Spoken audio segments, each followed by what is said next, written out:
ठीक है क्लास। ठीक है, तो थोड़ा सी यार दो तीन और कर रहे हैं, ठीक है, उसके बाद फिर हम न्यूमेरिकल पे आ जाएंगे, ठीक है।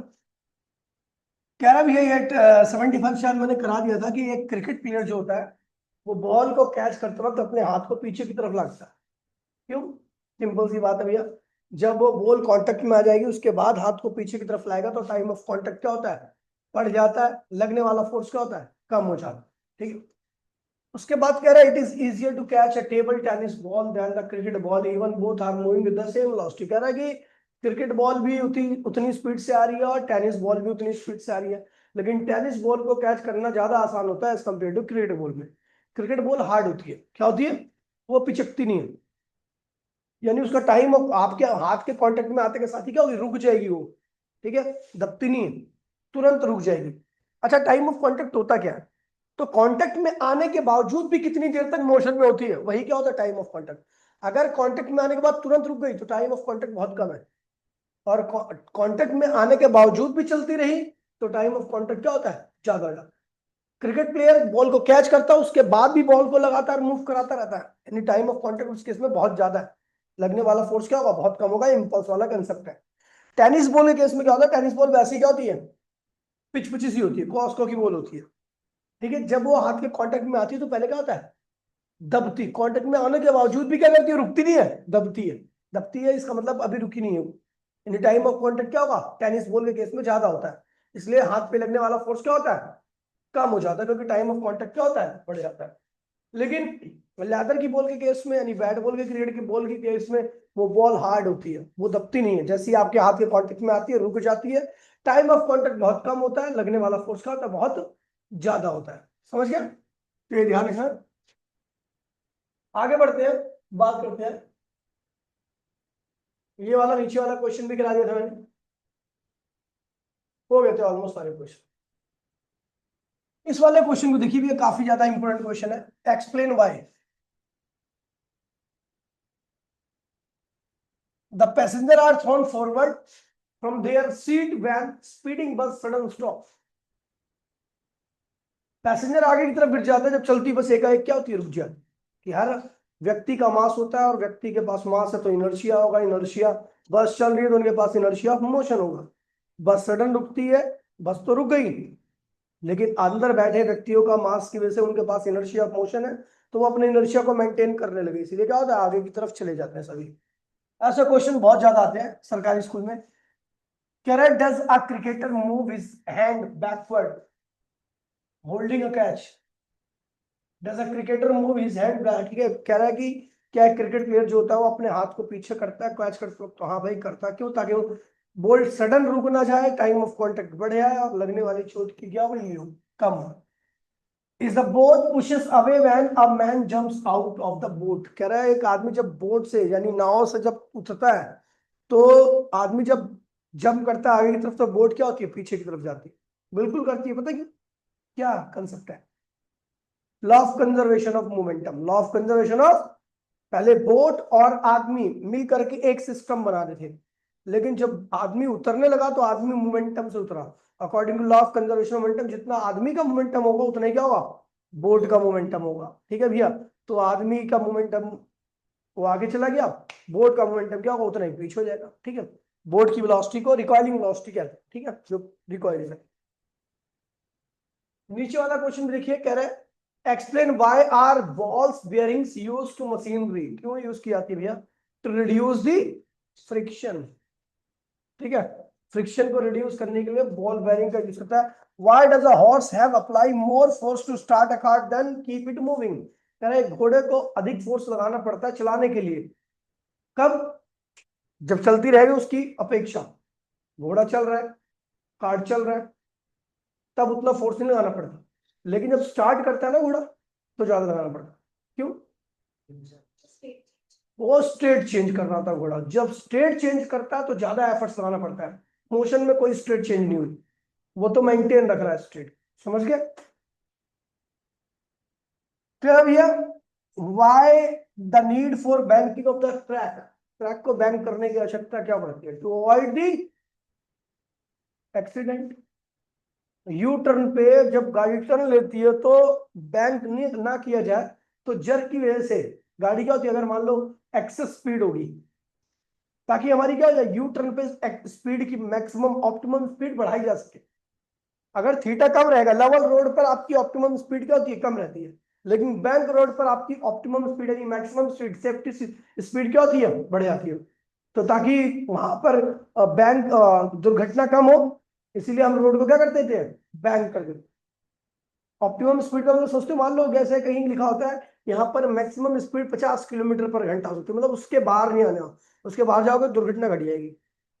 तो ऐसी बैंक रोड की भी खासियत होती है, जहां पर यू टर्न होता है, तो गाड़ियां जब वहां से यू टर्न लेती है तो वहां पे लिखा होता है कि इससे ज्यादा स्पीड नहीं होनी चाहिए, अगर इससे ज्यादा स्पीड होगी तो गाड़ी क्या होगी, पलट जाएगी।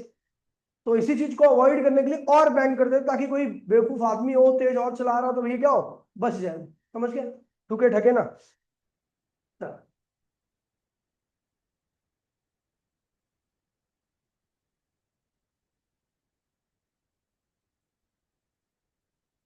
सीबीएसई वाले कराओगे, एफ वाई क्यूज में आए,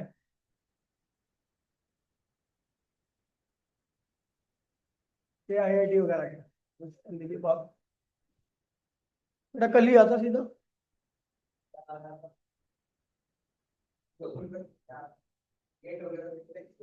नहीं, मेरी गलती है, तेरे पापा की गलती है। फिर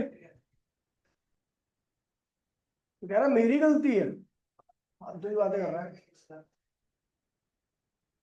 ये बढ़िया वाले क्वेश्चन, लेकिन ये आपके सीबीएसई में नहीं आएंगे, ठीक है। आगे बढ़ते हैं भैया, अब आते हैं एनसीईआरटी के मेन क्वेश्चन, ठीक है। फटाफट जरा दिखते हैं। कह रहा है give the magnitude and direction of the net force, आपको नेट फोर्स की डायरेक्शन देनी है। पहला क्या है, a drop of rain falling down with a constant speed. एक ड्रॉप है, ड्रॉप जानती हो क्या, बूंद, वो ड्रॉप कांस्टेंट स्पीड से नीचे आ रही है, क्या होगा, स्पीड कांस्टेंट मतलब acceleration zero, if there is no acceleration मतलब फोर्स भी नहीं लग रहा, नेट फोर्स की वैल्यू क्या है, जीरो। अगला क्या कह रहा है, अ cork of mass 10 kg floating on the water, एक छोटा सा कॉर्क है, वो विस्की देखिए, विस्की, उसका ढक्कन जो बोतल भरते हैं वो कॉर्क कहलाता है, ठीक है। वो ऐसा ढक्कन होता है, ऐसा उसका वो बना होता है। तो कह रहा है पानी में ऐसा फ्लोट कर रहा है, फ्लोट कर रहा है इसका मतलब ना नीचे आ रहा है ना ऊपर जा रहा है, नेट फोर्स क्या है, जीरो, तो फिर जीरो। अकाइड फ्लाई, पतंग देखिए, पतंग आसमान में ऐसी शून्य खड़ी है, शून्य पतंग देखिए, शून्य कैसी शून्य, एक ही जहाँ पे स्ट्रेस फ्री ऐसी रहती है। तो इसके ऊपर भी नेट फोर्स क्या है, जितना धागे पे टेंशन लग रहा है उतने ऊपर क्या हो रहा है, एयर थ्रस्ट लग रहा है, तो बराबर है। कार देखिए, कांस्टेंट स्पीड चल रही है, कांस्टेंट भी चल रही है तो एक्सेलरेशन क्या होगा, zero. A high speed electron in a space for far from or gravitational object free from electric field and magnetic, कह रहा है कि इलेक्ट्रॉन है बहुत हाई स्पीड से चला जा रहा है स्पेस में, तो भैया इलेक्ट्रॉन है हाई स्पीड से चला जा रहा है, ना तो वो इलेक्ट्रिक फील्ड के अंदर है ना मैग्नेटिक फील्ड के अंदर है। ऐसा किस लिए बोल रखा है कि इलेक्ट्रिक फील्ड और मैग्नेटिक फील्ड दोनों ही नहीं है, क्योंकि इलेक्ट्रिक फील्ड और मैग्नेटिक फील्ड के अंदर जब इलेक्ट्रॉन चलता है तो भैया उसके ऊपर क्या लगता है, फोर्स, फोर्स इसका मतलब हटा दिया गया, अब इलेक्ट्रॉन पे कोई फोर्स लग रहा है, वो एक ही स्पीड से चला जा रहा है, मतलब इन सारे केस में नेट फोर्स की वैल्यू क्या है, जीरो, ठीक है। देख लो किसी में भी नेट फोर्स लगाओ। ये क्या कह रहा है, एक टुकड़ा है जिसका मास क्या है 0.5 किलो है, ऊपर की तरफ फेंका जाता है, give the direction of magnitude of net force on the payable, payable के ऊपर नेट फोर्स की डायरेक्शन बतानी है आपको, ड्यूरिंग द अपवर्ड मोशन, ऊपर की तरफ जा रहा है, फोर्स कहां लग रहा होगा, नीचे, क्या, gravity. During the downward motion फिर भी अभी भी लग रहा है नीचे, क्या, gravity. At the highest point लग रहा है, कहा, ग्रेविटी, कहा, नीचे। तीनों केस में डाउनवर्ड फोर्स लग रहा है, ठीक है। क्या कह रहा है, does your answer altered if the pebbles were thrown at an angle of 45 degree with the horizontal, no, कोई आंसर चेंज नहीं आएगा, नहीं समझी। कह रहा है मैं सीधा फेंकने की बजाय मैं टेढ़ा फेंक दूं 45 डिग्री पे, तो क्या आपका आंसर चेंज होगा, ऊपर जाते वक्त भी नीचे ग्रेविटी लगेगी, हाईएस्ट पॉइंट पर भी ग्रेविटी लगेगी, नीचे आते वक्त भी ग्रेविटी लगेगी, नहीं, मेरा आंसर चेंज नहीं होने वाला, क्या आपको मेरे पे भरोसा है। नेट फोर्स नीचे, नीचे वर्टिकली डाउनवर्ड, वर्टिकली डाउनवर्ड, ठीक है, एम जी है। बता रेंज के चार्ट है क्या, इसमें रेंज थोड़ा पूछ रखा है, ये the answer will not altered, ठीक है।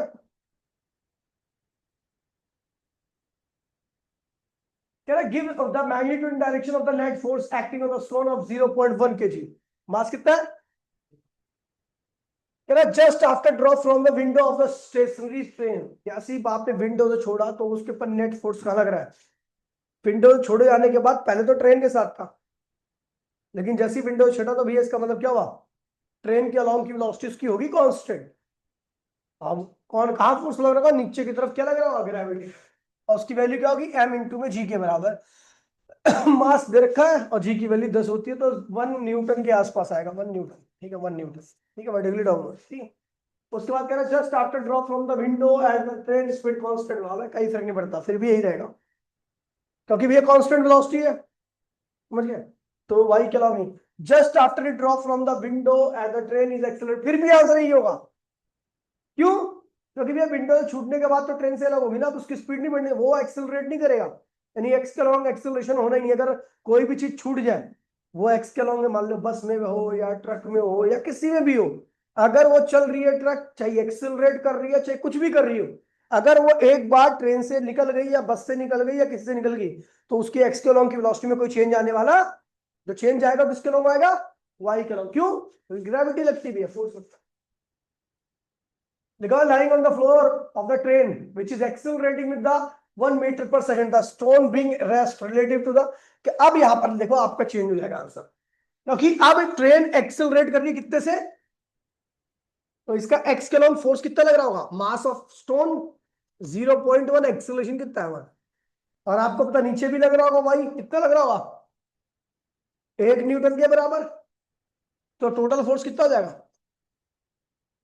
√f(x²) प्लस, ठीक है, ये नेट फोर्स लग रहा होगा उसके ऊपर उस वक्त। समझ गया? समझा?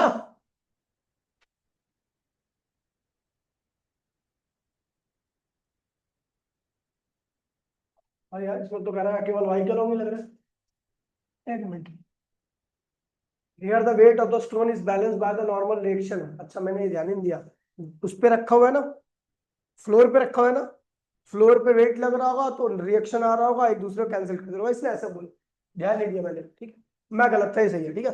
मतलब वाई के लॉन्ग, अब एक्स के लॉन्ग कोई फोर्स नहीं लग रहा, नहीं वाई के लॉन्ग कोई फोर्स नहीं लग रहा, एक्स के लॉन्ग लग रहा होगा, वो क्या होगा? m इंटू में a, मास इंटू में एक्सेलरेशन। वाई के लॉन्ग तो भैया देखिए, वाई के लॉन्ग जब तक ही फोर्स लगता है तो बॉडी गिरती है नीचे, जैसी जमीन पर आई वेट, उसको बैलेंस कौन करेगा? कॉन्टेक्ट फोर्स, जिसको आप रिएक्शन कहते हैं। यहाँ पर रखी हुई है तो वाई के लॉन्ग कोई फोर्स नहीं लगेगा, केवल एक्स के लॉन्ग लगेगा, वो क्या होगा? मास इंटू में एक्सेलरेशन के प्रोडक्ट के बराबर आएगा। ये भैया मैं चलाओ, देखिए रिमोट है वहां पे, अब मैं वहां नहीं हूँ, वहां नहीं हूँ, इधर ही पड़ा हुआ यार।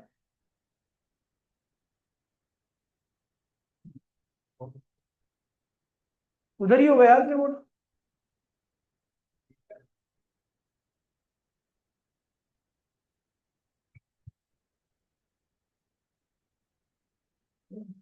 ये गेट खोल दे यार, ये एग्जॉस्ट आ दे।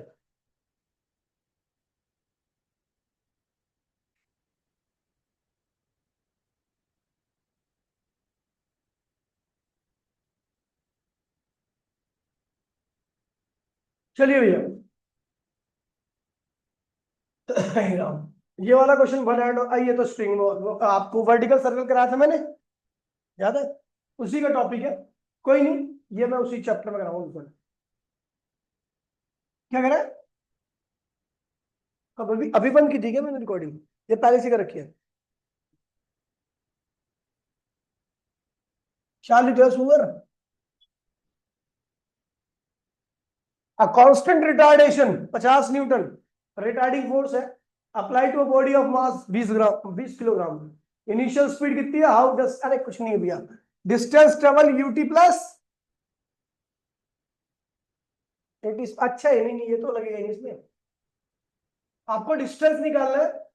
कह रहा है इनिशियल स्पीड क्या है भैया? 15 मीटर पर सेकेंड। क्या है? एक्सीलरेशन कितना होता है फोर्स अपॉन में? लेकिन ये रिटार्डिंग फोर्स है, क्या है ये? तो आपको क्या लगाना पड़ेगा? माइनस का चिन्ह। 50 बटे में 20 बोले तो 5/2 मीटर, यू हो गया। फाइनल वेलोसिटी क्या होनी है? 0। आपको क्या निकालना है? क्या लगाओगे? एस इक्वल्स टू में सॉरी v² माइनस आ जाएगा। टाइम निकाल लिया, टाइम भी निकालना है क्या इसमें? अच्छा टाइम, मैंने डिस्टेंस निकाल लिया, टाइम निकाल देना फर्स्ट इक्वेशन से यूज करके। A constant force acting on a body of mass 3 kilogram, speed कितनी है? 2 से लेके 3.5। इनिशियल आपको रखिए 2, फाइनल रखिए 3.5, और कितना समय व्यतीत हो गया? 25 second. Direction of motion of the force remain unchange, नहीं चेंज हो रहा। What is the magnitude of the force? आपको फोर्स निकालना। फोर्स क्या होता है? मास इनटू में मास, तो दे रखा है, कितना मास है भैया? एक्सीलरेशन इधर का, तो इससे निकाल दो एक्सीलरेशन। क्या लगाओगे भैया? v इक्वल्स में u प्लस ए निकल आएगा, आ जाएगा फोर्स। ठीक है, 2006 में आया था ये।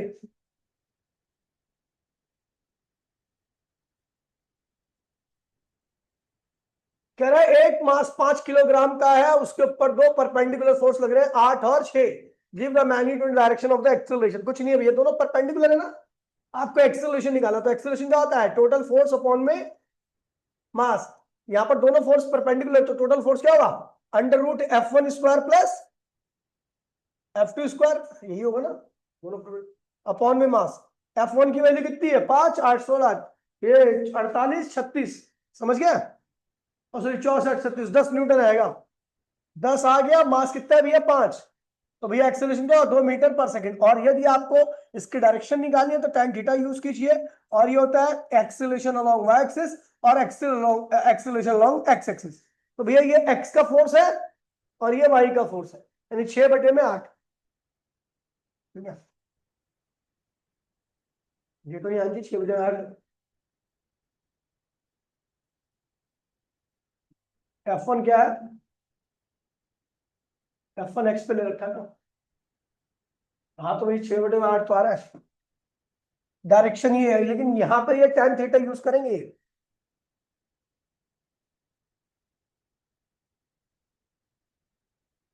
ये थीटा ये बताएगा कि आपका जो ये फोर्स आ रहा है ना, टोटल फोर्स, उसकी डायरेक्शन हॉरिजॉन्टल लाइन के साथ इतने एंगल होगी। ये गलत दे रखा है इसने। ठीक है, क्योंकि direction of 2D vector can be given by tan theta, अगर आपको याद होगा तो। 2D वेक्टर ये है ना। चलो, कह रहा है 3 व्हीलर वाला है, वो चला रहा है कितनी स्पीड से? 36, यानी 10 मीटर पर सेकंड से। 10 मीटर। एक लड़का उसके आगे खड़ा हो गया और टाइम 4 सेकंड में उसको रोकनी है, वरना लड़का क्या हुआ? ठुक जाएगा। ठीक है, what is the average retarding force? आपको फोर्स निकालना है। कह रहा है यदि फोर्स क्या होता है? मास इनटू में एक्सीलरेशन। मास रखा भैया कितना है? 40, और 65 kg है ड्राइवर का मास, यानी 465 हो जाएगा। 465 किलोग्राम हो जाएगा मास। तो 465 एक्सीलरेशन कैसे निकलेगा? तो भैया कैसे निकालो? v माइनस यू अपॉन में टी। फर्स्ट इक्वेशन हो गया।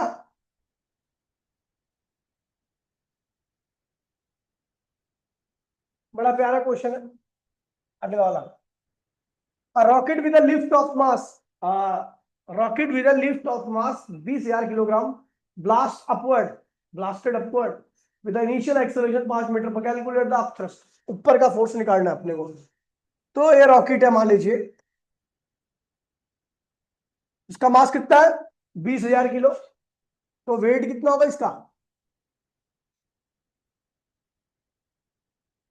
1, 2, 3, 4, 5, इतना न्यूटन। वहां पे 4 लगा ना, तो मैंने 10 से और मल्टीप्लाई कर दिया तो 5 हो गया। वेट हो गया। एक्सेलरेशन रखा है इसका कितना है? ऊपर की तरफ कितना फोर्स लग रहा है? अप थ्रस्ट, मतलब ऊपर लगने वाला फोर्स कितना होगा? इक्वेशन बना लीजिए भैया। ऊपर जा रहा है, तो ऊपर जा रहा है तो F माइनस 2 × 10⁵ गुणे में बराबर में मास। मास के इसका 20,000 गुणे में 5। तो इसको सॉल्व करोगे तो F इक्वल्स में क्या होगा? ये जाएगा ये हो जाएगा, इसकी मल्टीप्लाई करो 10⁵ 5 हो जाएगी। 4 है ना इसकी, और मल्टीप्लाई करो 10⁵ 5 प्लस 2 × 10⁵ तो आएगा आपका 3 × 10⁵ न्यूटन अपवर्ड फोर्स लग रहा है। इनने 9.8 ले रखा है, इसलिए इसका 2.96 आ रहा है, हमने 10 ले रखा है। ठीक है, समझ गए? आसान क्वेश्चन।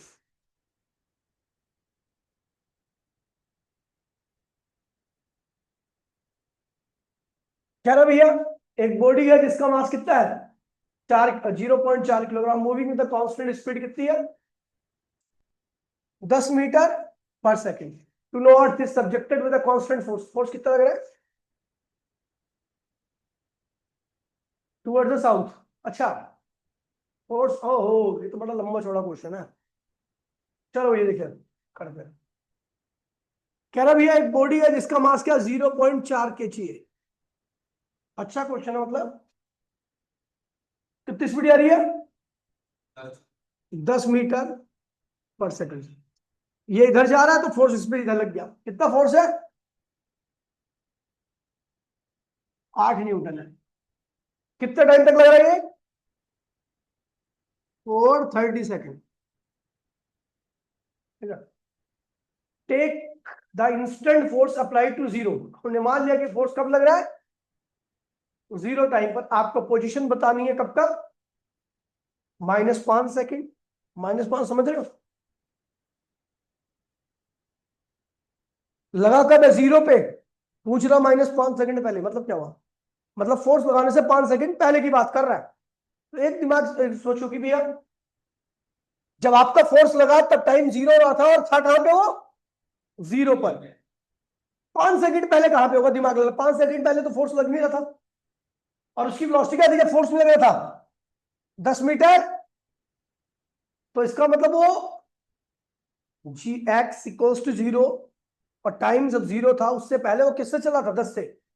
किससे चला था, जब वो 10 से चल रहा था तो 5 सेकंड में उसने कितना चल के आया हुआ वो 50, यानी वो -50 पे था। कहां पे था, तो पहले का आंसर आएगा -50 मीटर। समझ गया, क्योंकि x इक्वल टू 0 से x इक्वल टू 0 और t इक्वल टू 0 पर हमने फोर्स लगाना चालू किया। उससे पहले उसकी स्पीड क्या थी 10, तो -5 सेकंड पहले पूछ रहा है। इसका मतलब फोर्स लगने से 5 सेकंड पहले। समझ गया, तो -50 मीटर पे था। फिर क्या पूछ रहा है 25 सेकंड बाद, यानी फोर्स लगने के 25 सेकंड बाद कहां पे होगा। दिमाग लगाओ और मुझे बताओ कहां पे होगा। पहले बताओ ये बॉडी एक्सेलरेट करेगी रिटार्ड करेगी, पहले बताओ। रिटार्डेशन होगी, क्योंकि मोशन के अगेंस्ट में फोर्स लग रहा है। चलो रिटार्डेशन निकालते हैं। क्या होगा भैया, फोर्स कितना है -8 डिवाइड बाय 0.4, ये कट गया, क्या होगा -20 मीटर। ये इसके अंदर रिटार्डेशन आई। कह रहा 25 सेकंड बाद कहां पे होगा, तो आपको इनिशियल वेलोसिटी कितनी रखी है 10, एक्सीलरेशन दे रखा है, टाइम दे रखा है। आप कौन सा फॉर्म लगाओगे सेकंड इक्वेशन, एस इक्वल्स में यूटी प्लस यू कितना भी है 10, टाइम कितना है 25, माइनस आएगा क्योंकि एक्सेलरेशन नेगेटिव है, वो कितना है 20, 25, तो ये क्या हुआ 250,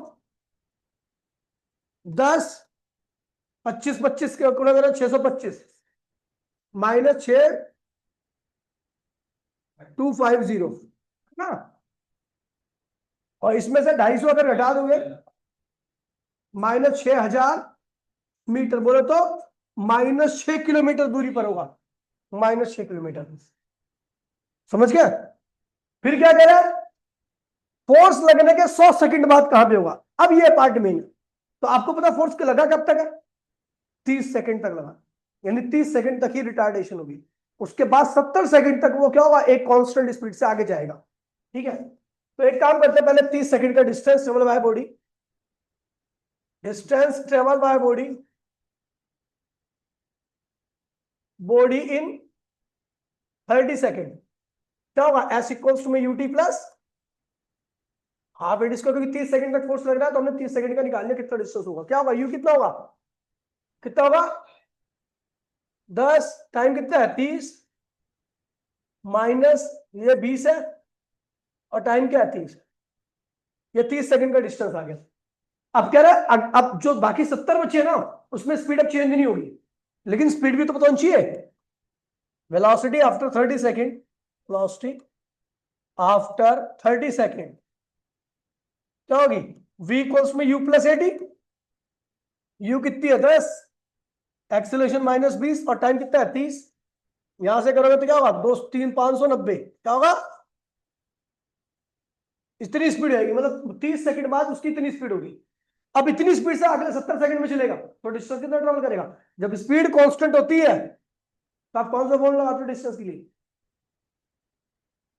ना, distance equals to speed into में टाइम, सीधा, जब स्पीड कांस्टेंट होती है। ठीक है, तो ये हो जाएगा आपका डिस्टेंस। क्या होगा, पहले पार्ट में डिस्टेंस रहेगा 30 सेकंड तक, फिर अगले 70 सेकंड का डिस्टेंस होगा s2।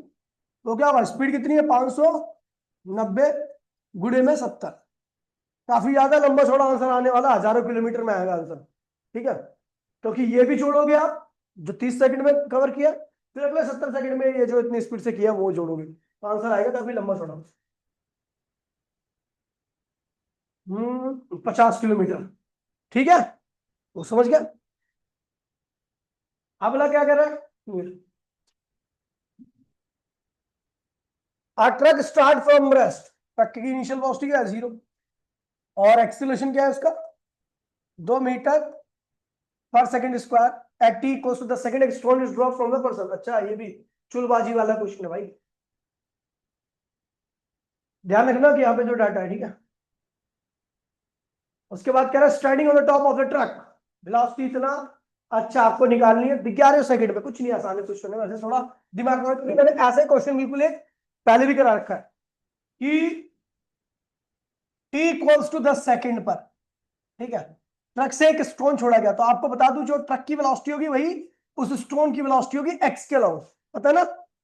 लेकिन y के लॉन्ग कोई वेलोसिटी, अगर मैं y के लॉन्ग की 10 सेकंड पे वेलोसिटी की बात करूं, इनिशियल वेलोसिटी x के लॉन्ग तो उतनी थी होगी जो बस की होगी, जो बस की वेलोसिटी होगी वही क्या होगी, पत्थर की वेलोसिटी होगी लेकिन x के लॉन्ग।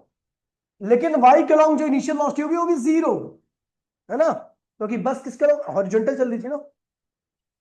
कह रहा है 11 सेकंड बाद एक्स के लॉन्ग की वेलोसिटी चेंज होने वाली ही नहीं, वही रहेगी जो पहली है, लेकिन वाई के लॉन्ग की वेलोसिटी क्या होगी, चेंज रहेगी।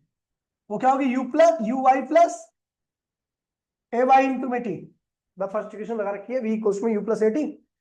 तो भैया यहाँ पे कह रहे हैं टोटल वेलोसिटी निकालो। चलो एक काम करते हैं, पहले हम देखते हैं बस 10 सेकंड बाद कितनी वेलोसिटी एक्वायर करेगी, मतलब ये वाली वेलोसिटी निकालो। तो वेलोसिटी ऑफ बस you plus A T, you कितनी थी बस की 0, एक्सीलरेशन कितना था, क्या था भाई 10 था, 1 था, 2 था, चल 2 ले ले। और 10 सेकंड बाद तो बस की वेलोसिटी क्या रहेगी 20 मीटर, जब छोड़ा तो पत्थर की वेलोसिटी 20 होगी, ये भी क्या होगी 20 ही होगी, ये हमेशा ही 20 रहेगी 1 करोड़। लेकिन वाई करोड़ की वेलोसिटी इनिशियल वेलोसिटी क्या है 0, एक्सीलरेशन क्या है 10, टाइम कितना लगा भैया 10 से लेके 11, 1 सेकंड, तो कितना हो गया भैया, कितना लगा, ये क्या आ जाएगा भैया 10 मीटर पर सेकंड। तो आपको टोटल वेलोसिटी निकालनी है, एक्स के लॉन्ग ये रखा है, वाई के लॉन्ग रखा है, तो टोटल वेलोसिटी हो गया under root V X square plus V Y square. आप तभी तो 20 निकाला है, तभी तो 20 हुई है बस की वेलोसिटी। नहीं समझ में आया, मैं लिख के दे रहा हूं, उसको समझ नहीं आया, और बता, मैं इसकी शक्ल देख के बता दूं नहीं समझ में आया, ऐसे ही कर रहा ठीक है, क्योंकि 2 जने बोल गए ना साथ में। अब मैं बेवकूफ कह रहा बस जो चल रही है 2 मीटर पर सेकंड चल रही है, तो 10 सेकंड बाद बस कितनी वेलोसिटी करेगी, अब बस का एक्सेलरेशन रखा है 2, इनिशियल वेलोसिटी रखी है 0, तो मैं देख रहा हूँ बस 10 सेकंड में कितनी वेलोसिटी अटेंड कर लेगी, इनिशियल रखा है 0, एक्सेलरेशन 2, टाइम क्या 10, तो इतनी वेलोसिटी अटेंड कर, तभी पत्थर छोड़ दिया। किसमें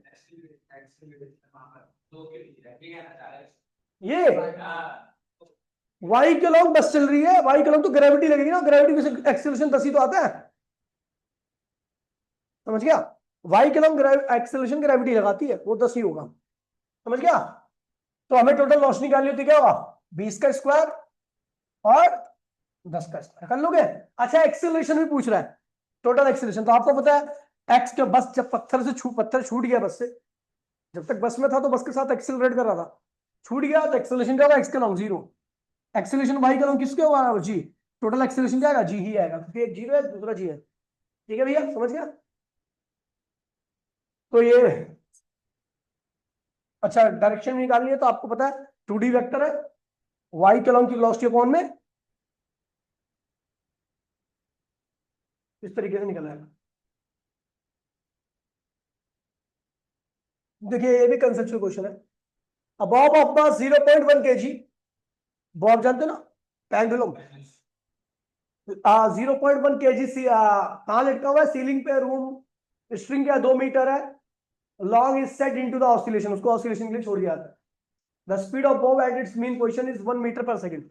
बॉब की जो स्पीड है उसकी मीन पोजीशन, मीन समझते हो ना, ये बॉब ऐसे ऑसिलेट करता है। तो ये है मीन पोजीशन और ये है एक्सट्रीम पोजीशन, समझ गए।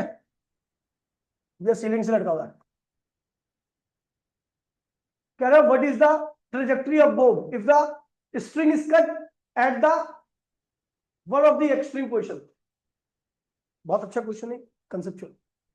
कह रहा है भैया आपको पता है जब ये एक्सट्रीम किसको कहते हैं, जहां पर बॉब जाता है और रुक जाता है। अगर यहां पर कट करोगे तो बॉब कैसे आएगा, अब सीधा ऐसे नीचे गिर जाएगा, ठीक है, क्योंकि यहां पर कोई वेलोसिटी नहीं होगी, ना एक्स के लॉन्ग ना वाई के लॉन्ग, एक्सट्रीम पोजीशन पर कोई वेलोसिटी नहीं होती, ठीक है। तो काटोगे तो ग्रेविटी कहां खींचेगी इसको, तो सीधा जाएगा नीचे, कहां पे, अर्थ की तरफ। दूसरा कह रहा है एट द एक्सट्रीम पोजीशन, ये तो हो गया। एट द मीन पोजीशन, जब मीन पर काटोगे तो आपको पता भैया एक्सट्रीम से मीन पर आएगा तो ऐसे चलते हुआ आएगा, और यहां काटोगे तो इसके पास एक्स की वेलोसिटी होगी, तो ये ऐसे भी जाएगा, ग्रेविटी भी काम करेगी, तो इसका पाथ कैसे हो जाएगा, ऐसा, समझ गया। तो ऐसे गया ग्रेविटी के से, ऐसे गया वेलोसिटी जो है एक्स का लॉन्ग, ठीक है अभी समझ गया। देखो कितने प्यारे क्वेश्चन।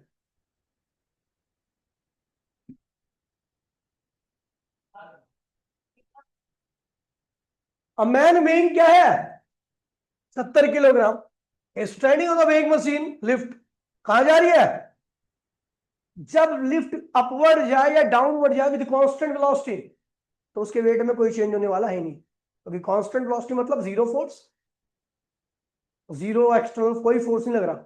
जब एक्सटर्नल फोर्स नहीं लग रहा तो भैया उसका वेट क्या रहेगा, mg के बराबर रहेगा, क्या रहेगा।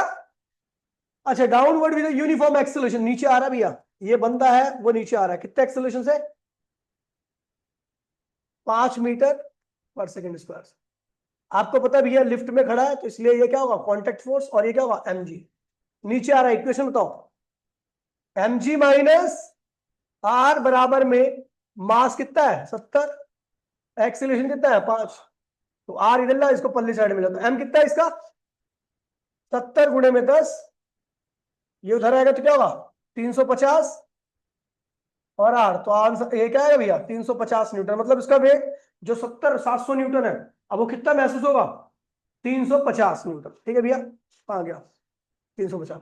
अगला कह रहा है अपवर्ड विद यूनिफॉर्म एक्सेलरेशन 5, अब ऊपर जा रहा है, तो भैया अगर ऊपर जा रहा होगा एक्सेलरेशन क्या है 5 मीटर, आर ऊपर लग रहा है, नीचे क्या लग रहा है वेट, इक्वेशन लाओ, आर माइनस एम जी बराबर में मास, मास कितना है भैया 70 गुणे में पल्ली साइड में जाओ, तो आर इक्वल्स टू में 350 प्लस 700 जाएगी, तो 1050। ऊपर जाते हो कितना वेट रहेगा, नीचे आते हो कितना रहेगा, अगर कांस्टेंट वेलोसिटी जाएगा तो कोई चेंज नहीं आएगा। अच्छा इन्हें 9.8 ले रखा है, ठीक है भैया, तो ये हो गया। केजी वेट का मतलब समझ रहे हो, 9.8 से मल्टीप्लाई करनी है अपने को, ठीक है। चलो अब आगे क्वेश्चन अगली क्लास में करेंगे, ठीक है। और कल की तो दो क्लास होगी, और कल के एक बैच में 5 से 6 वाले में अब मैं रिवीजन नहीं कराऊंगा, मैं केवल पेपर कराऊंगा, ठीक है, सैंपल पेपर, समझ लो, करते नंबर ला